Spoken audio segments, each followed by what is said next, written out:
Hi, everyone. Good afternoon. We're going to wait a few minutes just for people to jump in before we get started.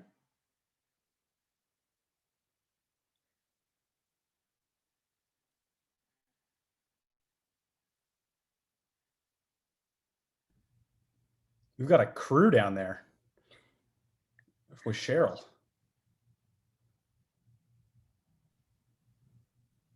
All right. Hi, everyone. Good evening, and thank you for joining us. My name is Kylie Droziers. I'm the Associate Director of Alumni Relations and Advancement Programming here at St. Anselm College. I work closely with our student alumni ambassadors, Y Selmians, our graduates of the last decade, and on-campus alumni events. Before I introduce you to our lovely presenters, I wanted to remind you that College Advancement is committed to keeping our alumni and friends engaged with offering webinars, podcasts, and fun social media challenges. Be sure to keep an eye out for our weekly Anselmian Connection emails that lists upcoming events and opportunities to stay connected. Today's meeting is being recorded and will be posted on the college's website for those who could not make it live today. If you do not want your face or voice recorded, please turn off your video and submit any questions or comments through the chat feature. We encourage a discussion today, so please turn on your microphone and ask questions throughout the presentation. For a better experience, please turn it into speaker view. Today's North to South, an Italian wine and cheese pairing, is being hosted by alumna Julie Smith, 14, Patrick Curran, and our friends over at Common Folk Wine. I'm going to turn it over to Julie now to kick it off. Julie? Great. Thank you. Thanks, Kylie. Hi, everyone. Thanks so much for joining us tonight. We're excited to see you. Don't be shy to turn your camera on if you'd like to join in on the conversation. We're hoping that this will be more of a conversation. We do have some slides, but that's really just keep us on track. And so we really hope you'll just have an armchair conversation with us. So as Kylie mentioned, I'm class of 2014, St. A's class of 2014, and I loved my experience at St. A's. I'm sure like most of you, I spent a semester abroad, which really instilled in me the love for travel. And I also did some spring break alternative trips as well. My love for travel started there. And then Patrick is my fiance. So Patrick took me last year, or 2 years ago, I guess now. Yeah. His grad school took us to Italy for a year where we lived in Bologna and absolutely fell in love with the culture, the people, the food, wine, and cheese most specifically. So yeah, we're really excited to transport to Italy with you all tonight in your mind and your taste buds. And hopefully you'll learn a thing or two. So I am going to kick it over to Patrick and the Common Folk crew. From Common Folk here, we have PJ Clay, Dave Randolph, and Al and Patrick as well. And we're really excited to get started. So without further ado. Thank you, Julie. I'm going to share my slides, but in the meantime, I'll kick it over to you, PJ, to give the intro into what Common Folk is all about and what got us into pursuing this passion. Yeah. Hello, everybody. Thanks again, St. A's, for having us. We're excited to be here. So we are 4 buddies from college. Three of us had been, actually the other 3 guys and not me, had always been big into wine. I was more a beer drinker, and at the start of the pandemic, we started doing these weekly wine nights. And the weekly wine nights turned into a great way to connect. But for me, and I think for everybody here, it kind of unlocked the passion that we've had in wine. We started going through all sorts of different regions, like learning the history about the regions, the grapes, and it became a passion for us. So we wanted to start Common Folk Wine. I think the biggest takeaway for us is wine can be intimidating. You go into a wine store, it could be laid out differently. There's a ton of different terms. You should be tasting certain things. And for a lot of people that can get, intimidating. So what we tried to do is break it down, basically put it into layman's terms, and going through our own wine journey together, figure out what worked and what didn't to try to make it more relatable. Our hope is after this, you get a good idea of, a few different regions within Italy, some cheese pairings to go along, but also the kind of the basics of how do you start paying attention to what you're drinking in wine, and how do you start recognizing what the color is, the taste, the smell, etc. So that's what we are. We do have an Instagram page. We got some videos on there. We got our recommendations. DM us if you got questions. We have the wine hotline, which is our DMs. But yeah, we're excited to be here and excited to go through this journey. Awesome. Thank you, Paige. And as Julie mentioned, I think it's hard to think about wine without also thinking about the delicious cheese and food that goes with it. So I'm going to kick it over to Julie now to talk a little bit about charcuterie boards and what goes into them. Great. Thanks, Patrick. I'm going to show you, actually, if I can stop the sharing for a second, just to show you my charcuterie board. And if you have your own charcuterie board, please show it. We'd love to see it. And my brother's here too, Joey, class of 2018.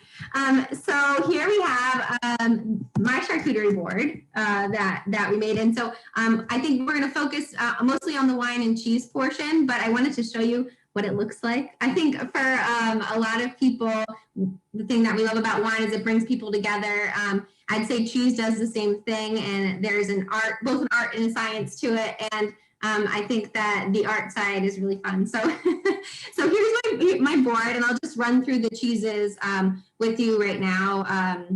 So obviously I have olives, some homemade bread. I don't know if anyone's in the Maine area. We live in Portland, Maine, and the Portland Cheese Shop is where we get all of our meat and cheeses. And so Patrick spent a good portion of time there today. So if you want to continue with this type of cheese right here. Sure. So that's Pecorino, which is one of our favorite go-tos, pairing with really any Italian red wine. The one below it is called Robiolo. It's from northern Italy and is basically Italy's version of Brie. Below that is Pantaleo, very similar to Pecorino. We'll get into the details of that one a bit more later. And that's Taleggio, also a creamy northern Italian cheese. And then we have salami, prosciutto, and which one is this one? Pancetta. Pancetta, sorry. Pancetta. So here's our board. And if you have one, we'd love to see it, but I'll get back to the slideshow in the meantime. Pat, one note for everybody. If you have not opened up your Nerodavilla, I would do it now. And if you haven't done the Chianti yet, open it up.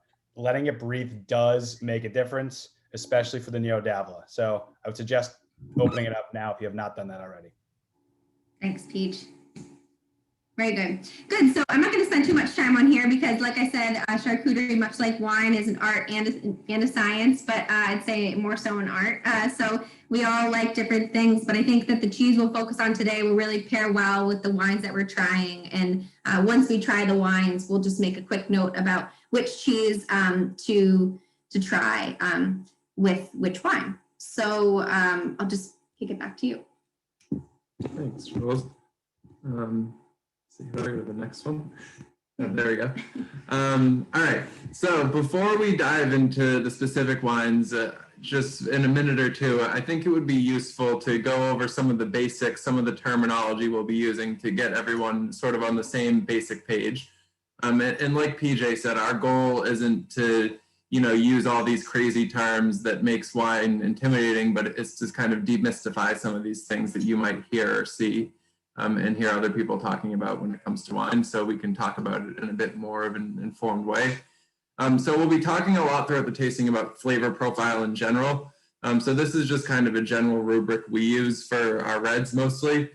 So the top one is from light to bold, how dark is the wine? So light is maybe something like Pinot Noir, ranging to something like Cabernet Sauvignon on the bolder side, a bit darker, more intense flavors. And alongside that is body. So that's kind of the thickness and feel of the wine. And I think one useful way to think about body is on a range from skim milk to whole milk. So light body wine tastes a lot like skim milk in terms of the thickness and texture, whereas bold wine is on the other end of the spectrum, a lot thicker and tastes a bit more like whole milk in your mouth. Another characteristic is dry versus fruity. Some people say sweet, we like to use fruity. That's pretty self-explanatory. Soft versus acidic is another characteristic a lot of people will talk about. And, I think that can be hard to wrap your head around. An easy way to think about it is if it makes your mouth water, that's the acidity acting. So you can kind of tell pretty readily if your mouth is watering, it's probably an acidic wine. Tannins is another term a lot of people use that I think is a bit kind of vague and ambiguous. Tannins is, I've heard it described several different ways. One of them is it feels like sandpaper on your tongue. So if you have this dry sandpaper you're feeling in your mouth, that's the tannins. Or if you want to try this at home yourself, place a tea bag on your tongue. That sensation you get, the bitter, dry sensation, that's the same sensation you would get from tannins. And then lastly, alcohol level, that's pretty self-explanatory. And one way to tell if it's very alcoholic is if you watch the wine drip down your glass. If it drips very slowly, that usually means it has a higher alcohol content. And that's what people refer to when they say things like, oh, this wine has legs. It's kind of one of those annoying terms you'll hear used, but that's really all it's talking about. And then another thing that we'll get into a bit more is color in wine, and what that can tell you about what the flavor might look like. And sorry, Peter, go ahead and you can jump in. And one note, and I think this is really important. Everybody will taste wine a little differently, right? It's very personal preference. It also has to do with the pH levels in your mouth. So literally chemically, we will all taste it slightly differently. Also, it really depends on what you just ate. You know, if I brushed my teeth and then came and had the Prosecco, it's going to taste very different from when I didn't do that.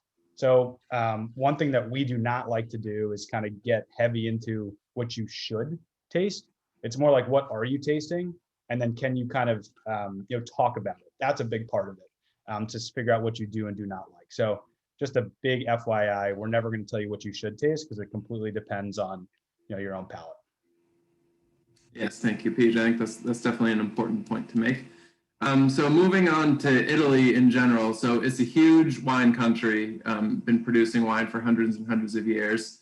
And there's, by some estimates, over 500 native grapes in Italy and over 400 regulated varieties of wine produced across all 20 of Italy's provinces. So it's a huge country, lots of variety. There's really something for everyone there. What we want to do is take a bit of a tour of Italy, going from north to south, focusing on 3 provinces that you can find easily in your liquor stores. But if there's any questions on other wines we like in Italy, we can certainly discuss, and would love to hear what some of your favorites are as we move along in the night too. One final kind of administrative point here is this is another thing that can make wine, I think, a bit confusing and intimidating for people, is there's a range of different classifications that vary by country that help tell you things about the wine, but they can be totally different from country to country and from wine to wine, and I think generate a lot of confusion. The general system in Italy is called the Denominazione di Origine system. So DOC and DOC-G, when I'm talking about the 400 different wine classifications in Italy, these are regulated classifications that fall under the DOC and DOC-G labels. Now below that, you go to IGT, which is Indicazione Geografica Tipica, which is a similar idea, except it's less stringent. So there's less qualifications to qualify as an IGT wine.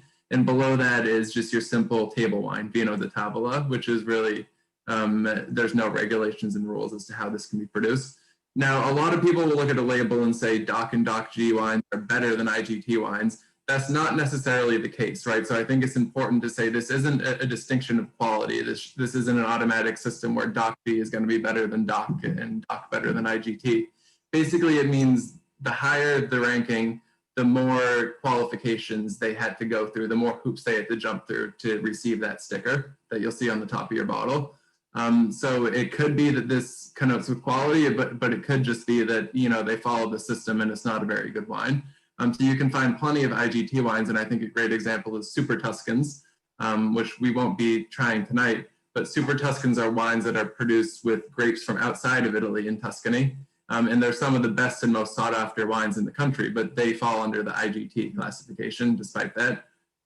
So I think that's an important thing to get out of the way up front, is this is something you'll see on bottles, but don't necessarily spend too much time worrying about whether or not your bottle has that sticker on it. So now we're going to get into the fun part, which is the tasting of the wine and cheese. And again, our goal here isn't to just dump a bunch of data and stats at you. I'm going to run through in just a minute, the general characteristics of the wine, and then PJ will walk us through a tasting together. Feel free to start drinking. I'm sure a lot of you already have. Definitely don't wait for me to wrap up here to dig in. And I think we're all excited to try which bottles we've gotten. So Prosecco is the one we're going to start with. It's Italy's most famous and recognizable sparkling white wine. So this is basically Italy's answer to champagne or cava in Spain. So the key differences here is that the method with which you make Prosecco is different than the method by which you make Cava and Champagne. They do their secondary fermentation process in the bottle, which is known as the traditional or classic method, whereas Prosecco does its secondary fermentation in steel vats. So this creates a bit of a different flavor profile. One advantage of this is that it's a lot cheaper, which is why, you know, to get a good champagne, you're going to be spending $45, $50+ a bottle, just to get kind of that base level champagne. You can get a Prosecco for $10 or less, no problem. You know, that's fully, you know, Doc G classified. You know, it's a much cheaper process, much cheaper wine to buy, which makes it a much more realistic kind of daily sparkler and drinker for someone who doesn't want to break the bank and just wants to try a sparkler on a Saturday afternoon. Another difference you'll find is that Prosecco is usually a bit fruitier and sweeter and less bubbly than Champagne and Cava, and that's mainly the result of the different method that's used to make the wine. For the cheese pairing for Prosecco, what we've chosen is either Robiolo or Taleggio. So these are both soft cheeses from Northern Italy. Robiolo, like I mentioned, I'll just hold it up to the camera, is the Italian version of Brie. And Taleggio is also a soft, kind of creamy white. Also a bit similar to Brie, very creamy and mild, a bit less stinky, which I think we tend to like if we can find it. Yeah. So the reason we chose Robiolo and Taleggio is that the bright acidity, the strong acidity in Prosecco wines makes for a really interesting counterpoint with the creaminess of the cheese. So you can choose wine or cheese pairings based on flavors that will either complement or contrast with the wines. And in this case, it's a perfect case of the contrasting creaminess really brings out the flavors and the acidity on the other end of the spectrum in your Prosecco.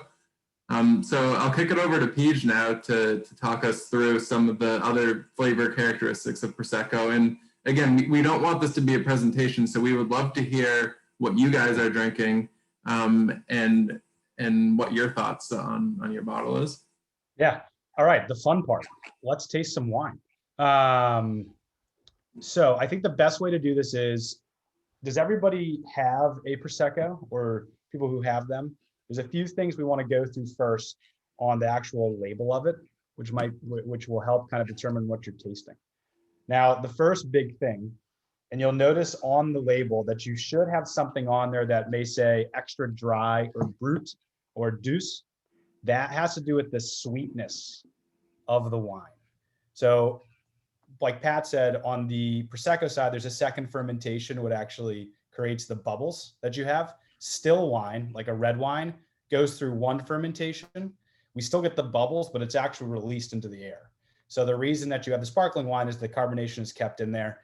Sometimes they have to add some extra sugar to help create that second fermentation. And that can tell you how sweet your wine is going to be. So if you look in the label, brut is going to be on the drier side. Extra dry is actually less dry than brut. I don't make the rules. We just talk about them. And then you also get on the far right side, you get demi-sec and then dry. So I think that's an important thing for people to know. In terms of, let's go some tasting. So I think there's kind of three ways we go through this. When you look at it, what do you see? And I think if people should open up their wine, kind of look at it, a few things that you should notice is what's the color? The suggested way to do it is put it up into a white piece of paper. And for a lot of the Proseccos, you're going to be more on that clear side. You may get a slight bit of yellowish or cloudiness. And the other big part is you're going to see on the rim of the glass, kind of if you look like right around there, you're going to see the viscosity of the wine, which will give you a cue into what the mouthfeel is like. Mouthfeel, going back to what Pat said, is it more of like a lighter wine, like that skim milk, or full-bodied, which is the whole milk. So I'd love to have is, if people are brave enough, let's start talking about what they are seeing. Does anybody want to talk about it?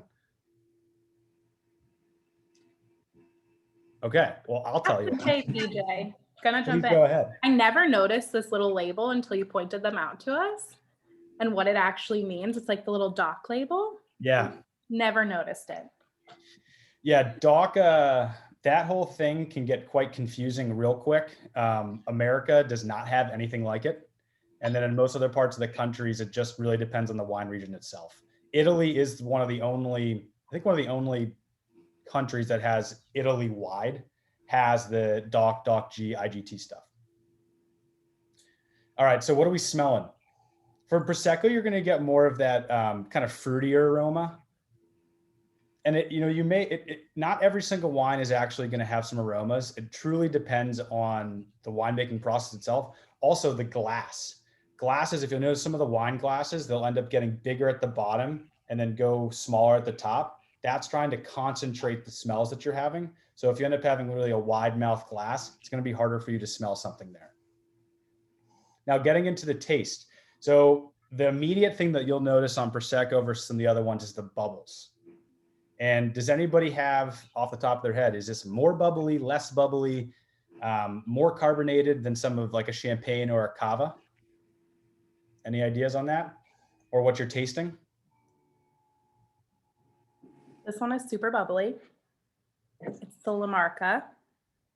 That one, yes. I think it's a pretty standard one, a pretty standard mini bottle. Super bubbly, but it didn't pop when I opened it, which was surprising. That is surprising. It was probably a very good open. Well done on that. I struggled a little bit. I don't know if you saw, but very skillful. Yeah. So the bubbles has to do a lot to do with the actual winemaking process itself. The Prosecco tends to have larger bubbles than some of the champagne. When I drink champagne, I feel like I'm almost like sometimes like suffocating with the bubbles sometimes. Like there's just so much there. And I think the Prosecco, I like it because you don't get all those bubbles. Again, it completely depends on the winemaking process and what the winemaker wants to do. In terms of what you're actually going to be tasting, you're definitely going to be getting, it's going to be on the lighter to bolder side, kind of in the lighter side. That's what we have traditionally had on the Prosecco. When it comes, Pat, do you want to throw up that slide? The one, the light to bold? Sure. I think that'll be helpful for everybody to see. Oh, perfect. So from a light to bold side, on the light side, you're going to be on the lighter side with Prosecco. Champagne, cava, you're going to be more into that middle to the bold side, especially champagne. Mouthfeel, champagne is kind of a little bit more denser. That's what you're going to be getting. In terms of the dry to sweet, and like we said earlier, that completely depends on what is on the label and how the wine was produced. I have an extra dry, which is going to be kind of right in that middle. If you have a brut, you're going to be closer to the dry side. And if you have a brut nature, you're going to be all the way onto the left. So that completely depends. I tend to like the drier. I don't like the sweetness. Some of the sweetness comes off of like a Chardonnay. Not my cup of tea. People love Chardonnay though, but that's kind of where the Prosecco is for me. In terms of the soft to acidic, like Pat said, acidity has to do with your mouth is watering. An easy way, or for the way that I always express it, is on like the sides of your tongue. After you actually drink the wine, is there like little, like, can you feel your mouth watering on the sides of your tongue? That's the acidity. And some of the acidity, you can also think of it as like some of the fruit. If you've had more of like a acidic fruit, you kind of get that weird on the sides of your tongue. That's what you're going to taste. Almost like your mouth is watering. That's what it's going to be like. In terms of mine, I actually get a lot of acidity, and I think it's kind of harder to sometimes taste that with the bubbles initially. But yeah, it's a very delightful wine. What is people enjoying theirs? Pat, what are you guys drinking? So we got ours from Trader Joe's, actually. They have some great Prosecco deals. And like I said, Prosecco being a fairly simple wine compared to champagne, you can really get a decent bottle anywhere, which is great. So we got this for less than $10, I think, from Trader Joe's. And this is one of the Prosecco Superiores from the Valdobia Dene. It's a mouthful to pronounce. It's a lot of letters. If it starts with a V, that's usually a good sign when it comes to Prosecco. That's the region where some of the higher quality ones are known to come from. And while we're on region, I think I should mention the region where Prosecco is made is outside of Venice. So it's in northeastern Italy. We forgot to touch on that earlier. Really, it's the hillsides in and around Venice. last thing we'll say on the spark or the Prosecco front is one big thing for common folk wine that we're huge on is trying to find value. When it comes to sparkling wine, you know, champagne, cava, Prosecco, all sparkling wines. If you're looking for a champagne and you're going to be buying one that's less than like $30 or $40, it's not going to be the most quality produced wine. So if you drink a fair amount of it, you may have headaches. On the Prosecco side, that's really where a lot of if you're looking for like a $20 to $30 bottle of Prosecco or cava, we suggest going to that if you like the bubbles. Obviously champagne, some of, you know, most expensive wines in the world are champagne, but it's hard to find value if you're looking for like lower than $20 to $30 on that side. We tend to stay in the Prosecco world. I'm seeing it in the comments. Al says also great for mimosas. I think Prosecco in general, because it's cheaper, because it's a bit less of a complex wine compared to champagne, is great for those wine-based cocktails. So if you're having mimosas with your brunch, if you want, this is an Italian classic, Aperol Spritz. That's Prosecco, club soda, and Aperol, which is an orange citrusy bitter. That was invented in Venice years back and is what everyone drinks for happy hour in Italy. And Prosecco makes for a great base for that because it's a very neutral, not super complex wine. So it'll take on whatever flavor you want it to in the cocktail, really. All right. So we say chin chin. Chin chin, everyone. Love it. Does anyone have any other questions on Prosecco? Anything they'd like to say about Prosecco, about what you're drinking, before we move on to our second wine? I imagine people will get less shy as there's more and more wine consumed, so I'll wait for the participation in the latter half. A note on wine tasting too. You can reuse the same glass. You do not need to get another glass. If you have one, great. If you are going to be using the same glass, pour the wine in. Do not put water in there and swirl it around. The water will actually change some of the makeup of the wine. It's not a big deal if you get some of the residue of the other wine. Thank you, PJ. So we're going to move on to our first red wine here, which is Chianti. This is one that I'm sure most of us have had. You can find truly in any store that sells wine. So Chianti is a sub-region within Tuscany. And you'll notice throughout the presentation, we love maps. We have the map of Tuscany in the middle. There's a lot of different wines, a lot of different DOCG classifications within the province. Chianti is the biggest and most widely produced one. So within Chianti, there's 8 subregions. Chianti is made up primarily of Sangiovese grapes. So that's found all throughout central Italy. They're kind of medium-bodied, light-skinned grapes with pretty high acidity, kind of medium body. You can also blend several other local grapes to make Chianti, up to 30%, depending on the classification. So beyond the DOC and DOCG classification system, some subregions have their own classification system, which again is unfortunately a necessary evil of Italian wine. So Chianti Classico is the original Chianti region that you can see in dark orange in the middle of the map. If your wine has the rooster sticker on it, you can see that? That means it came from the original region where Chianti was produced. Chianti Classico is known as generally being a higher quality subregion of Chianti. Now beyond that, there's a classification system. It can be either Superiore, which means it's aged for over a year, Riserva, which means it's aged for over 2 years, or Gran Selezione, which only exists within the Chianti Classico subregion, which means it's aged in oak for over 2.5 years. So if you get something that doesn't have one of these classifications, it usually means it's younger, it's going to be a bit fruitier and tangier. Whereas if you have one that's Riserva or Gran Selezione, it's usually going to have a bit more body. You'll get some of that oaky wood flavor from the aging in the barrels. Now, why is Chianti prevalent throughout Italy, aside from the fact that the grapes are grown there? It is the perfect wine to pair with pizza and pasta. Chianti is a very acidic wine. Sangiovese in general is a very acidic grape. And a general rule that we wrote at the beginning was, and like I said, we don't like to have a lot of rules here when it comes to pairing food and wine, but a general rule is that the wine should always be more acidic than the food you're eating. Otherwise, the flavor of the wine really can get caught and lost while you're having the food. Pizza and pasta obviously use a lot of tomato sauce. It's very acidic. Chianti lends itself really well to holding up to those flavors. So if you're ordering a pizza from your local shop and trying to figure out what to pair with it, grab a Chianti. You really can't go wrong with it.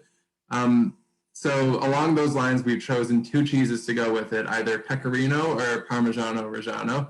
These are both hard, salty cheeses produced in the region, and the saltiness pairs quite well with the acidity as well, and really is able to cut through that acidity.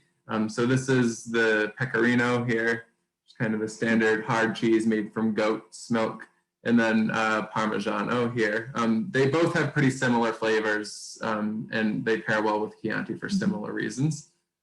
So that's what we've chosen to go with that wine. PJ, you want to walk us through some other things here? Or do you want to? Yeah. Show of hands. Who's had a Chianti before? Alicia, I hope your hand up.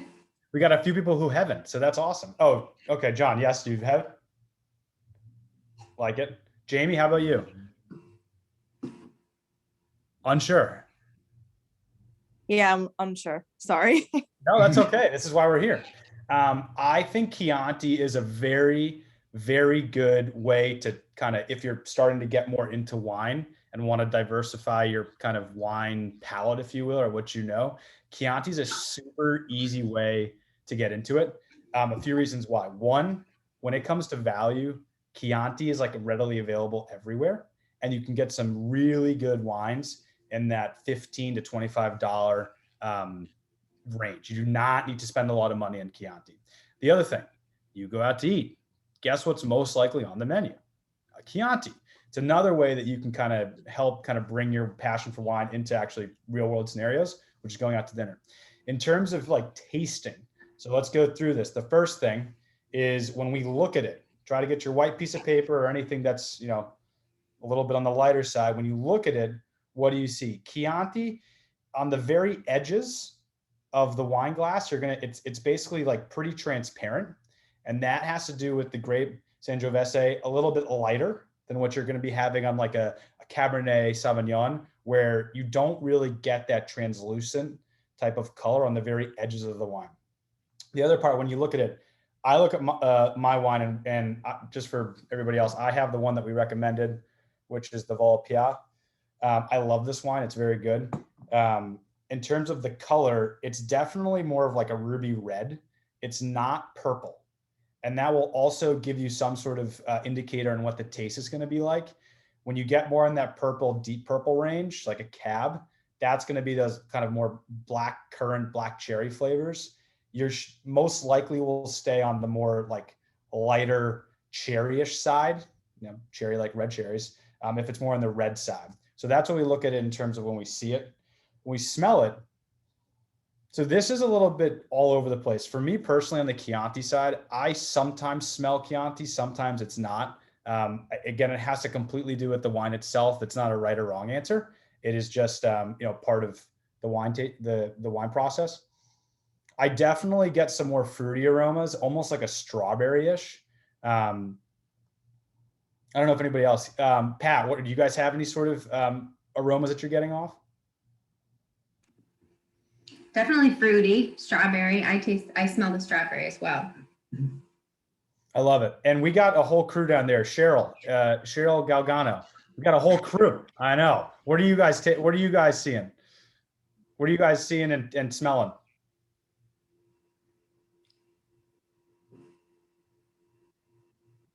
Oh no, we're not. We can't hear you. Unfortunately, I think you're muted, or well, not muted, but I'm sure you're smelling and seeing some great stuff. In terms of taste, what do we taste? So from the Volpia, I actually got a lot of smokiness, which is something that I always don't get from the Chiantis. I think for me, Chianti tends to be on the cherry side. It's definitely on the lighter side, kind of in the middle between light and medium. And going back to what that is, light skim milk, a full-bodied red is what they like to call it. That's more on the whole milk side. This is definitely on the lighter side. That's also why it pairs very well with some of the more pastas and pizzas of the world. It's easy to kind of digest the food, and especially when you're having the food in your mouth.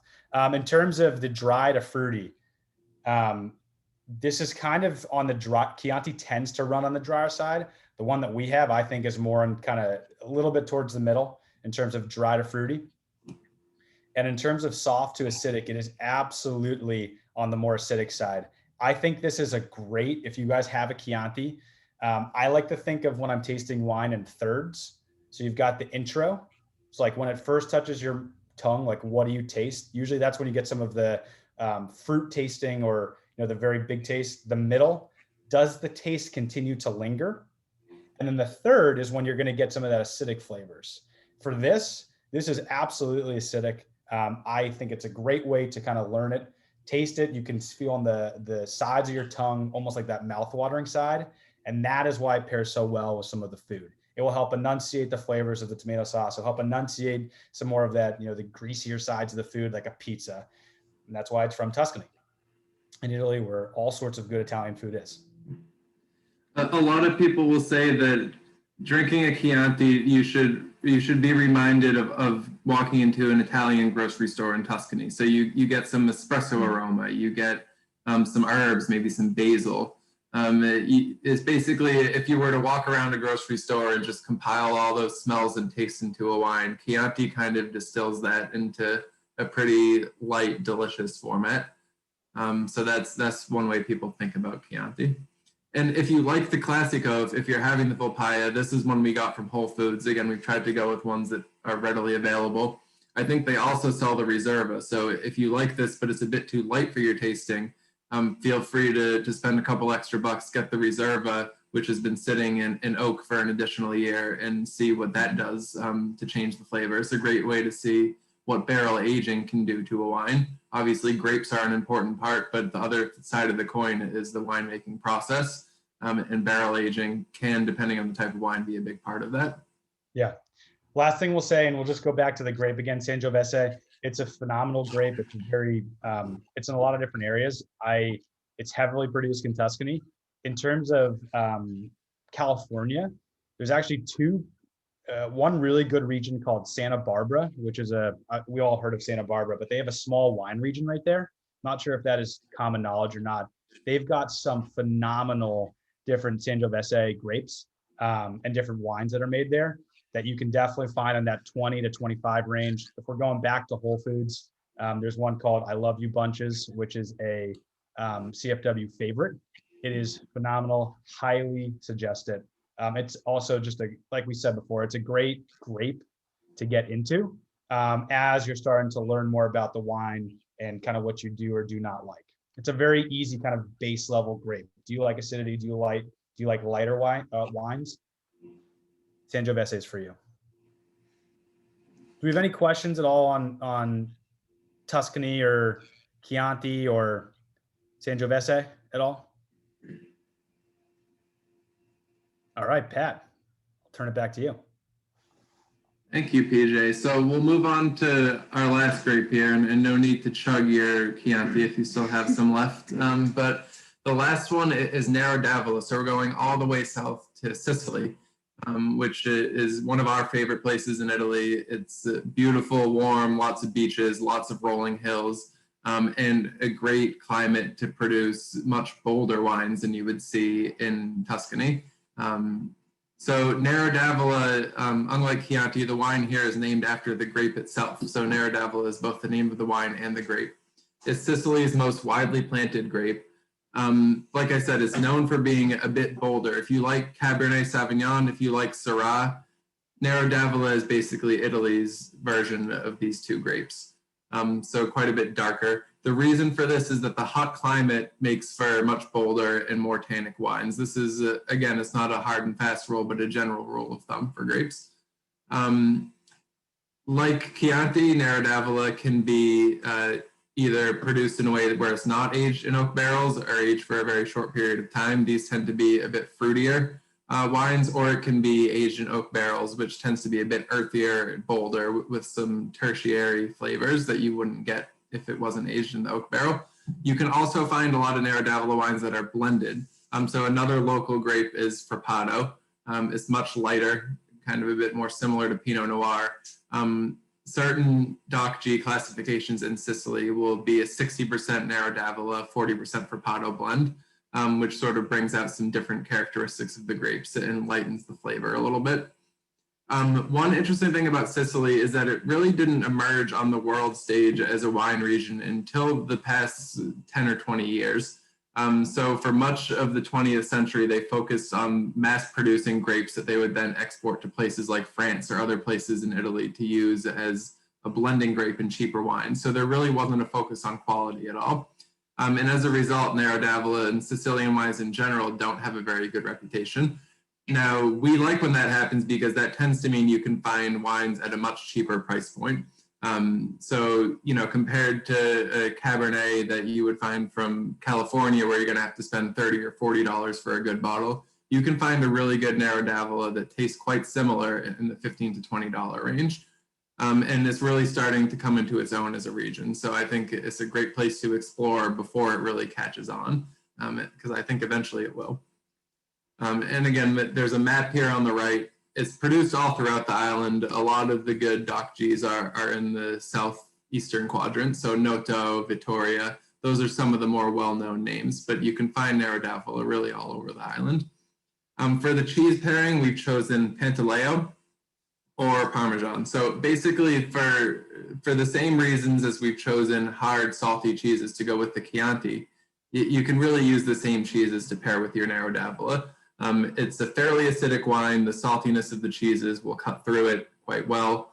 Pantaleo is basically Sardinia's version of Pecorino. So it's a hard goat cheese, sheep's milk cheese that's produced on the island of Sardinia, which is fairly close to Sicily.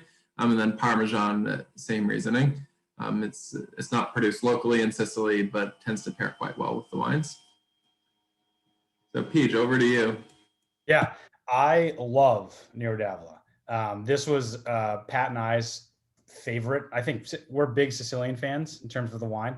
I think some of the Nerodavillas you can get are, like Pat said, the values there, and they taste just very different from anything you're going to get here in the United States. Very different. So let's go through it. So go through our tasting. First thing we look at is color. I have not had the bottle of Nerodavilla that I have here. Traditionally, I think from what I've experienced, the color is a little bit more in that like really light purple, but not a deep dark purple. So lighter, you can kind of still see, around the edges a little translucent. Mine actually is a little bit more on the redder side than I usually have had. So that I'm excited to see what it tastes like. In terms of smell, so the smell, I get immediate strawberries from mine, which I'm very excited about. I don't feel like I usually get the strawberry taste from Nerodavilla. And when it comes to actually the tasting of it, so I haven't had this bottle, and this is, you definitely get the mouthfeel is kind of right in the middle. It actually tends to be a little bit more on the bolder side, not like all the way up as like a Cab Sauv, but kind of that middle side. In terms of the dry and fruity, this is definitely more on the fruity side of the scale. It's not dry. It doesn't really kind of leave your tongue a little dried out. I don't get any of that at all. And then in terms of the acidity levels, I'm actually not getting an enormous amount of acidity levels off of my wine. Again, this can completely change depending on the wine and the wine producer. In terms of the notes, it's very strawberry, which I enjoy. I like that. And Pat and Julie, what are you guys from your Nerodavilla? Are you guys getting some of the strawberry flavors?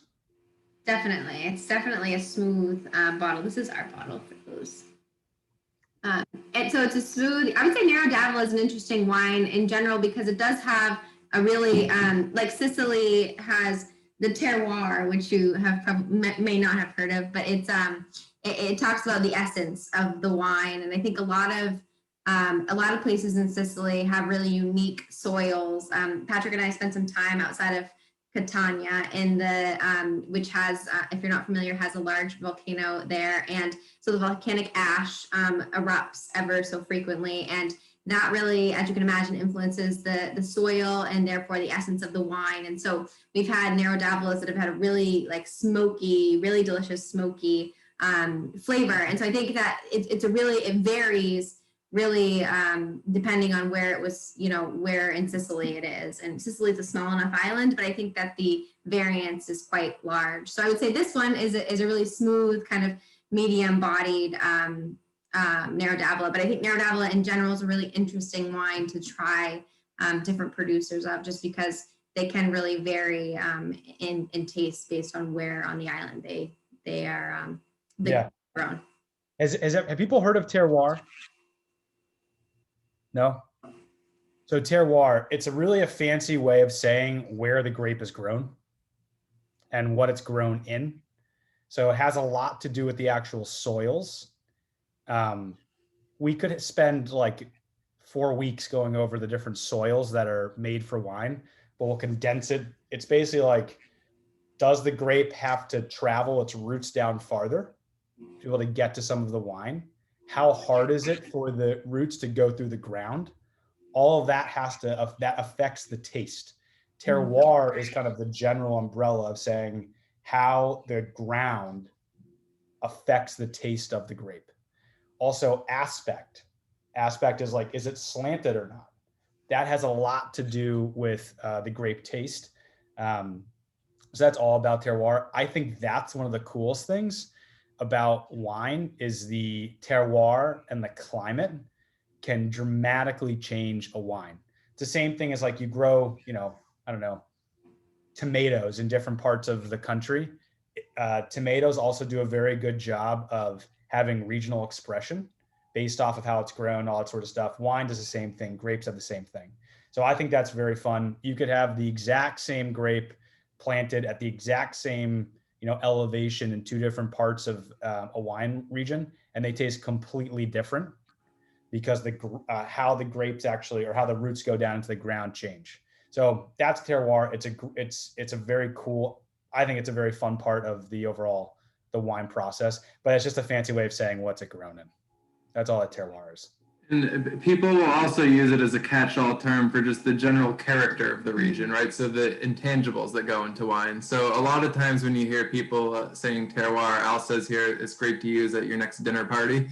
If you hear somebody using terroir, either they're referring to the soil like BJ discussed, or maybe they're just pulling stuff out of thin air. So it's a great way to kind of zone in on who might be, trying to impress people without much behind it. Yeah. Last thing we'll say about Sicily is like Julie said, the volcanic ash is a big deal when it comes to wine. That's where we believe that there's going to be a ton of value in the wines itself. If you have not had Sicilian wine, you're most likely not going to have a Sicilian region inside of your liquor store. It will most likely be under Italian wines or Southern Italy. That's where you're actually going to find it in the liquor store. Highly check it out. Some of the other ones, you got Etna Rosso, Nerodavilla, very good wines from Sicily. And so our wine is Sicilia DOC. So that just means it's produced within Sicily. Your bottle might say something different. It might say Noto DOC or Vittoria's DOC, which means it's coming from a specific region within the country. But unlike Chianti, it won't always say where specifically it's coming from. It's usually a bit more general. And I think it's also worth highlighting Etna Rosso, delicious wine. If you like lighter, kind of earthier wines, that's an awesome one to try. Like Julie said, the volcanic soil gives it, I think, a really unique, smoky, earthy character that you can't really find in other wines.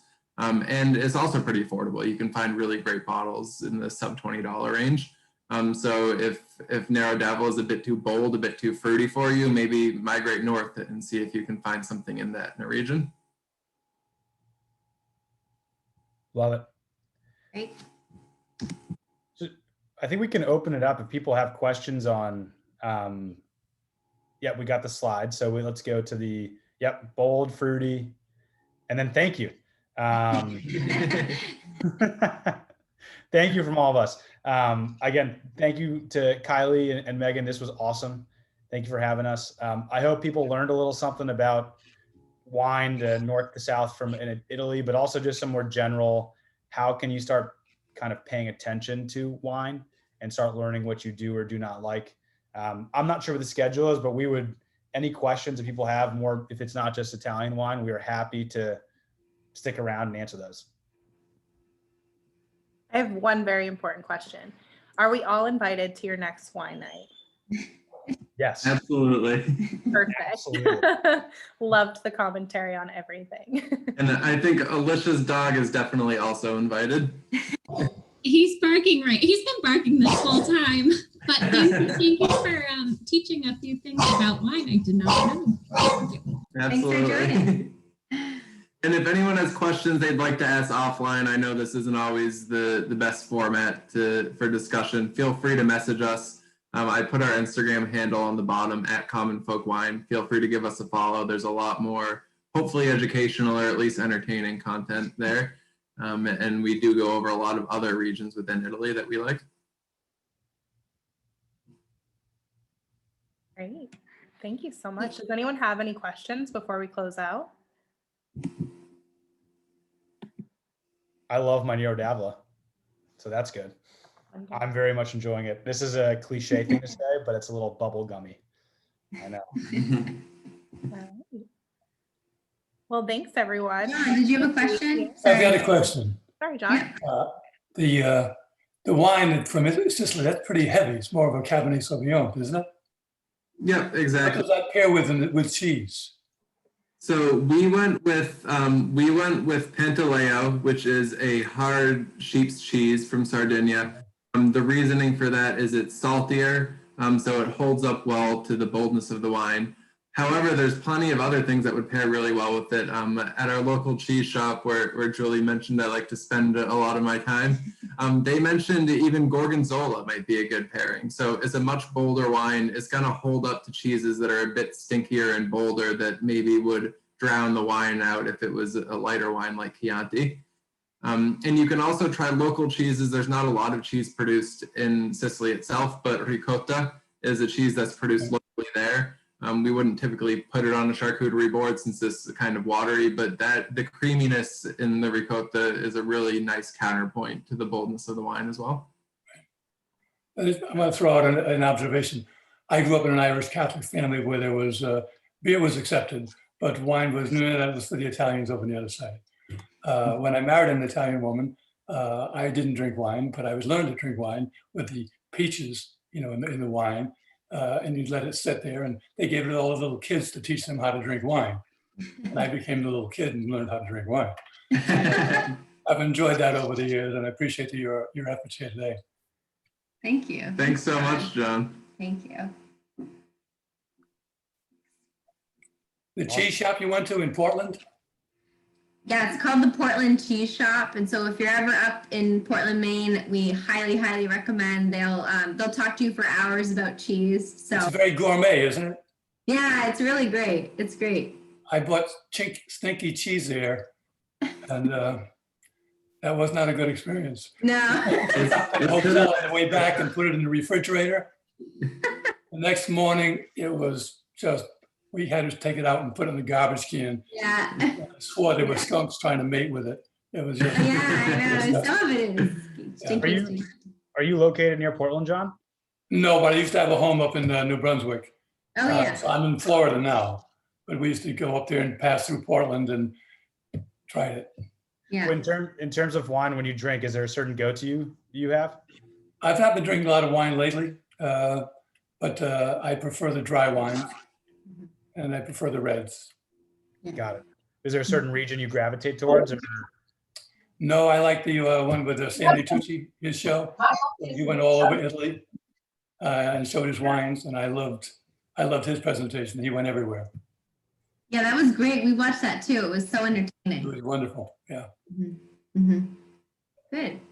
Thank you much. Thank you.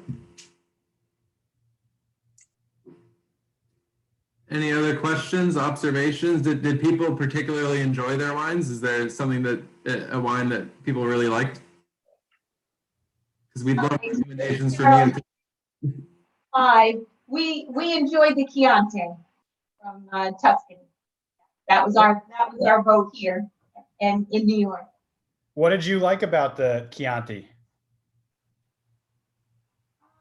Not as heavy Yeah. as the Sicilian wine. Yep. What else would you say? I like the aftertaste. So, The sorry, aftertaste. what was it? The aftertaste. Yes. Oh, good. Yeah. That get could the be the acidity that you're getting, which is very much there. When you tend to drink wine, is there a certain grape you gravitate towards at all? We went to Italy 2 years ago. My daughter was traveling in Florence, and she was there for 6 months. We went to visit her, and I fell in love with the Chianti. It's a So, great wine. That's my favorite. And obviously Tuscany is like a world-renowned wine region. I think that also probably helps. There's a lot of good wines, like Pat said, the Super Tuscans. You get Brunello. I'm not sure if you've had any Brunellos. Those things are definitely on the upper price range. So you're looking 40, 50 plus. If you like Chiantis, that is definitely probably the next step for you if you wanted to try it. Highly suggested. Some of the most expensive and great wines in the world are Brunellos. We'll take note. Thank you. Thank you, Cheryl.